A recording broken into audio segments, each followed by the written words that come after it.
ಹರೇ Srinivasa Shri Satyabodha ಗುರುರಾಜೋ ವಿಜಯತೆ. ಹರಿಸ್ಮರಣಂ Facebook ಬಳಗದ ಹಾಗೂ Kannada ಹರಿದಾಸಾಸಕ್ತರಿಗೆಲ್ಲ doctor Vrinda ಸಂಗಮಾದ ನನ್ನ ನಮನಗಳು.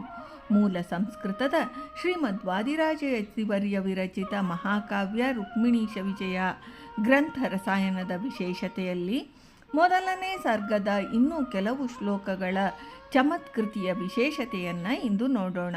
ಹಿಂದಿನ ಮಾಲಿಕೆಯಲ್ಲಿ ನಾವು ಭೂಭಾರ ತಾಳಲಾರೆನೆಂಬ ಭೂದೇವಿಯ ದುಃಖದ ಶಮನಕ್ಕೆ, ದೈತ್ಯ ಸಂಹಾರ ಕಾರ್ಯಕ್ಕೆ ಯಾವ ರೀತಿಯಲ್ಲಿ ಭೂಮಿಕೆಯನ್ನು ತಯಾರು ಮಾಡಿ ನಂತರ ತಾನು ಅವತಾರ ಮಾಡಿದ ಎಂಬ ಭಾಗದಲ್ಲಿ ಕೃಷ್ಣಾವತಾರೋ ಹರಿರೇಕ ಸಾಗರ ಎಂದು ಕೃಷ್ಣಾವತಾರದ ಹಿನ್ನೆಲೆಯ ಭೂಮಿಕೆಯನ್ನು ನೋಡಿದೆವು.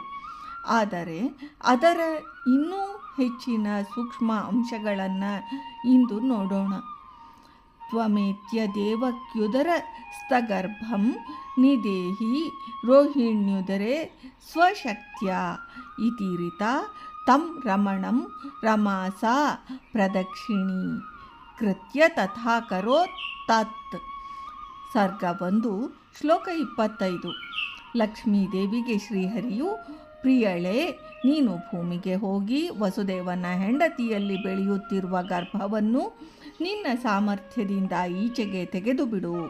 ಅದನ್ನು ವಸುದೇವನ ಇನ್ನೊಬ್ಬ ಪತ್ನಿಯಾದ ರೋಹಿಣಿಯ ಹೊಟ್ಟೆಯಲ್ಲಿಡು ಎಂದು ಆಜ್ಞೆ ಮಾಡಿದನು.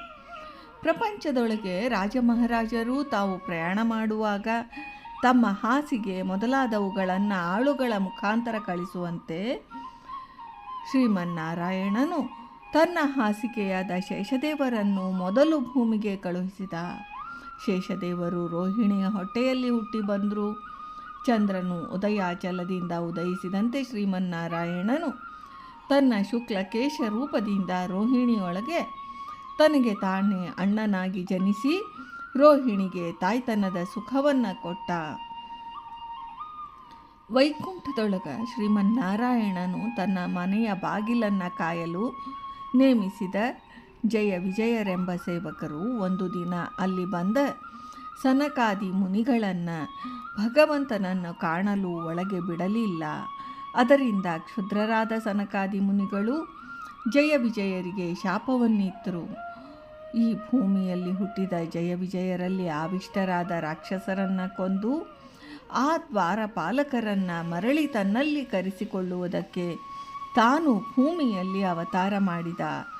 ತನಗೆ ಯಾವ ರೀತಿಯ ಪ್ರತಿಬಂಧಕವೂ ಇಲ್ಲ, ಆದ್ದರಿಂದ ತಾನು ಗರ್ಭದಲ್ಲಿ ವಾಸಿಸಬೇಕಾಗಿಲ್ಲ ಎಂಬುದನ್ನು ಜ್ಞಾನಿಗೆ ತಿಳಿಸುವ ಅಭಿಪ್ರಾಯದಿಂದಲೋ ಎಂಬಂತೆ ಶ್ರೀಹರಿ ಮಹಾಶೇಷನನ್ನು ಗರ್ಭದಲ್ಲಿ ವಾಸಿಸುವಂತೆ ಮಾಡಿ ಅನಂತರ ತಾನು ದೇವಕಿಯ ಹೊಟ್ಟೆಯಿಂದ ಗರ್ಭವನ್ನು ಪ್ರವೇಶ ಮಾಡಿದ.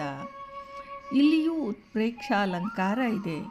ಜೈಲಿನಲ್ಲಿ ಕೈದಿಗಳು ರಾಜನು ತನ್ನ ವೈಭವದೊಡನೆ ಜೈಲಿಗೆ ಬರಲು ಅವನಿಗೆ ತಮ್ಮ ಕಷ್ಟಗಳನ್ನು ತಿಳಿಸಿ ಅವನನ್ನು ಸಂತೋಷಗೊಳಿಸಿ ಅನಂತರ ಪ್ರಸನ್ನನಾದ ರಾಜನು ಆ ಕೈದಿಗಳನ್ನು ಜೈಲಿನಿಂದ ಬಿಡುಗಡೆ ಮಾಡುವಂತೆ ಬ್ರಹ್ಮಾದಿ ದೇವತೆಗಳು ಗರ್ಭಾವಾಸದಲ್ಲಿಯೂ ಕಷ್ಟವಿಲ್ಲದೆ ಸುಖವನ್ನೇ ಅನುಭವಿಸುತ್ತಿರುವ ಶ್ರೀಹರಿಯನ್ನು ತಮಗೆ ಮುಂದೆ ಗರ್ಭಾವಾಸವಿಲ್ಲದ ಸೌಖ್ಯವೆಂದರೆ ಆನಂದ ಸಂದೋಹ ಎಂದೆನಿಸುವ ಮೋಕ್ಷವನ್ನು ಕರುಣಿಸು ಎಂದು ಪ್ರಾರ್ಥಿಸಿದರು.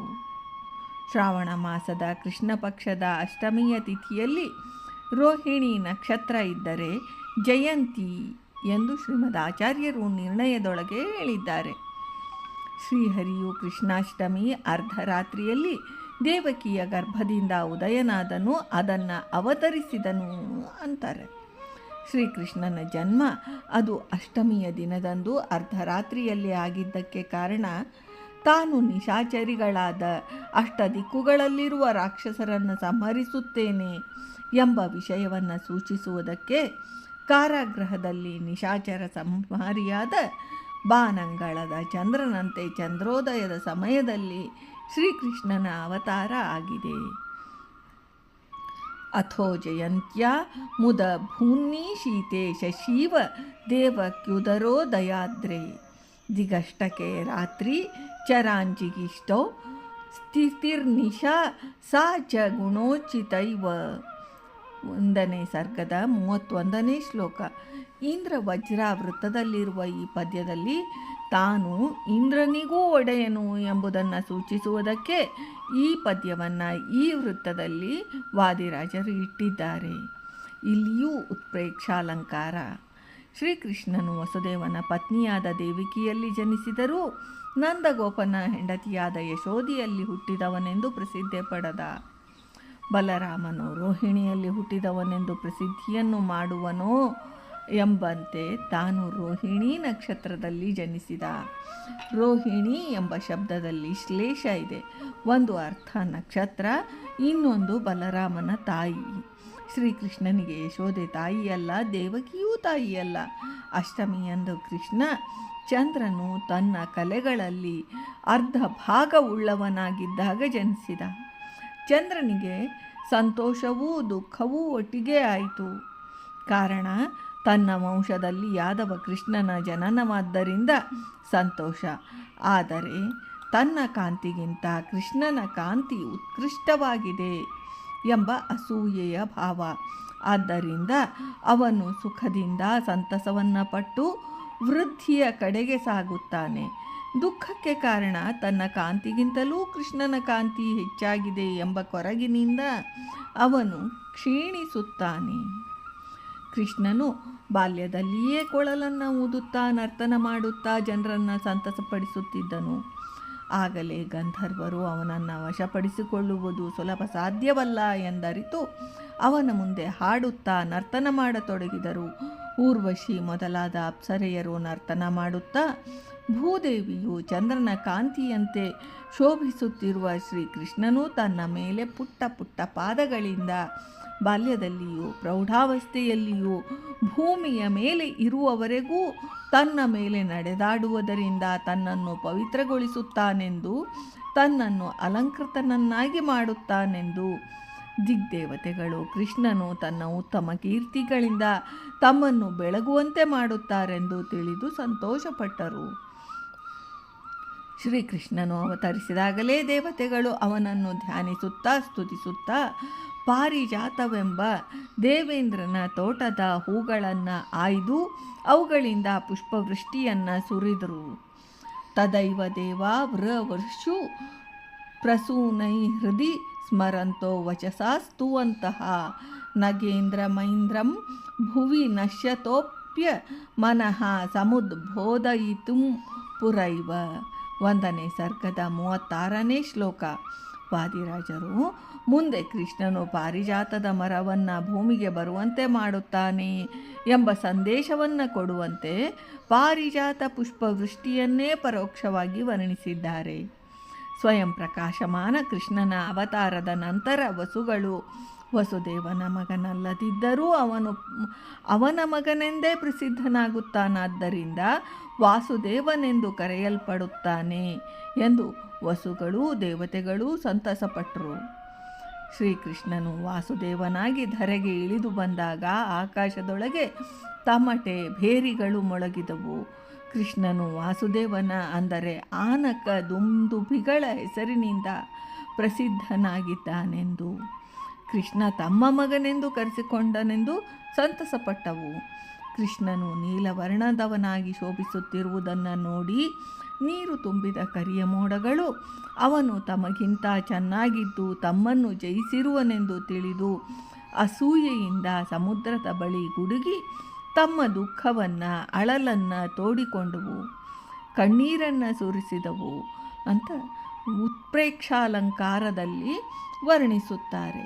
ಪ್ರಪಂಚದಲ್ಲಿ ಬಲವಿಲ್ಲದವರು, ಶತ್ರುಗಳನ್ನು ಜಯಿಸಲಾಗದವರು ತನಗಿಂತ ಕೆಳಮಟ್ಟದವರ ಹತ್ತಿರ ಹೋಗಿ ಕೂಗಿಕೊಳ್ಳುವುದು ಸಹಜವೇ ಆಗಿದೆ ಅಂತ ಅರ್ಥಾಂತರನ್ಯಾಸ ಅಲಂಕಾರ ಇಲ್ಲಿದೆ. ಶ್ರೀಕೃಷ್ಣ ಅವತರಿಸಿದ್ದು ರಾತ್ರಿಯಾದರೂ ಸರೋವರವು ಅರಳಿದ ತಾವರೆಗಳಿಂದ ನಿರ್ಮಲವಾಗಿತ್ತು. ಮುಂದೆ ಕೃಷ್ಣ ತನ್ನ ಪ್ರೇಯಸಿಯರೊಂದಿಗೆ ಕೂಡಿ ಜಲಕ್ರೀಡೆಯಾಡುವನೆಂಬ ಸಂಭ್ರಮದಿಂದ ಸರೋವರ ನಿರ್ಮಲವಾಗಿ ತುಂಬಿ ತುಳುಕಾಡುತ್ತಿತ್ತು ಎಂದು ಉತ್ಪ್ರೇಕ್ಷಾಲಂಕಾರದಲ್ಲಿ ವರ್ಣಿಸಲಾಗಿದೆ.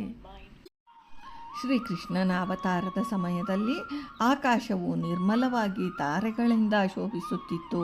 ಕೃಷ್ಣಾವತಾರಕ್ಕೆ ಮುಂಚೆ ಎಲ್ಲೆಡೆ ವ್ಯಾಪಕವಾಗಿದ್ದು ಆಕಾಶ ಕೋಪಗೊಂಡು ತೊಟ್ಟಿಲಲ್ಲಿ ಮಲಗಿದ್ದ ಇವನು ಆಕಾಶದಲ್ಲಿ ತನಗಿಂತ ಚಿಕ್ಕವನೆಂಬ ಸಂತಸದಿಂದ ನಕ್ಷತ್ರಗಳೆಂಬ ಮುತ್ತಿನ ಸರದಿಂದ ಅಲಂಕೃತಗೊಂಡಂತೆ ಶೋಭಿಸಿತು. ಶ್ರೀಕೃಷ್ಣನ ಅವತಾರದ ನಂತರ ಜ್ಞಾನ, ವಯಸ್ಸು, ತಪಸ್ಸುಗಳಿಂದ ವಯೋವೃದ್ಧರು ಶ್ರೀ ಪರಮಾತ್ಮನು ಮಗುವಾಗಿರುವುದರಿಂದ ಇವನನ್ನು ಯಾವುದಾದರೊಂದು ಆಮಿಷ ಒಡ್ಡಿ ಸ್ವಾಧೀನಪಡಿಸಿಕೊಳ್ಳಬಹುದೆಂದು ಸಂತೋಷಪಟ್ಟರು. ಅಗ್ನಿಹೋತ್ರಿಗಳು ಹೋಮ ಹವನಾದಿಗಳನ್ನು ಮಾಡುವುದರಲ್ಲಿ ಆಸಕ್ತಿ ಇಲ್ಲದೆ ಉದಾಸೀನ ಮಾಡಬಹುದೆಂದು ಹೋಮಕುಂಡಗಳಲ್ಲಿರುವ ಅಗ್ನಿಯು ಕಟ್ಟಿಗೆ ಇಲ್ಲದೆ ತಾನೇ ಉರಿಯಿತು. ಗಾಳಿಯಾಗ ಹೂಗಳನ್ನು ಅಲ್ಲಾಡಿಸಿ ಪರಿಮಳ ಭರಿತವಾದ ಸರೋವರದ ಮೇಲೆ ಬೀಸಿ ಅದು ಕೃಷ್ಣನ ಮನೆಯ ಮೇಲೆ ಬೀಸುವುದರಿಂದ ಆ ಗಾಳಿಯು ಸರೋವರದಲ್ಲಿ ಮಿಂದು ನೀರನ್ನು ತೆಗೆದುಕೊಂಡು ಪ್ರತಿಮೆಗೆ ಅಭಿಷೇಕ ಮಾಡಿ ಪರಿಮಳ ಭರಿತವಾದ ಪುಷ್ಪಗಳಿಂದ ಅರ್ಚನೆ ಮಾಡುವ ಅರ್ಚಕನಂತೆ ಕಂಡಿತು. ಶ್ರೀಕೃಷ್ಣನೇ ಅಸುರರನ್ನು ಕೊಂದು ನನ್ನನ್ನು ಅವರಿಂದ ಮುಕ್ತ ಮಾಡು ಎಂದು ಪ್ರಾರ್ಥಿಸುವಂತೆ ಕೃಷ್ಣನ ಅವತಾರ ಕಾಲಕ್ಕೆ ಗಿಡ, ಮರ, ಬಳ್ಳಿಗಳು, ನಕ್ಷತ್ರಗಳು, ಮಂದಮಾರುತಗಳು ಯಾವ ರೀತಿ ಸಂತಸ ಪಡುತ್ತಿದ್ದವು ಎಂಬುದನ್ನು ಇಂದ್ರವಜ್ರ ವೃತ್ತದ ಶ್ಲೋಕ ವಿವರಿಸುತ್ತದೆ.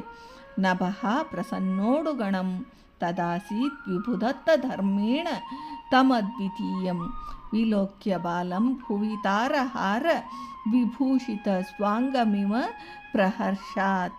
1ನೇ ಸರ್ಗದ 36ನೇ ಶ್ಲೋಕ.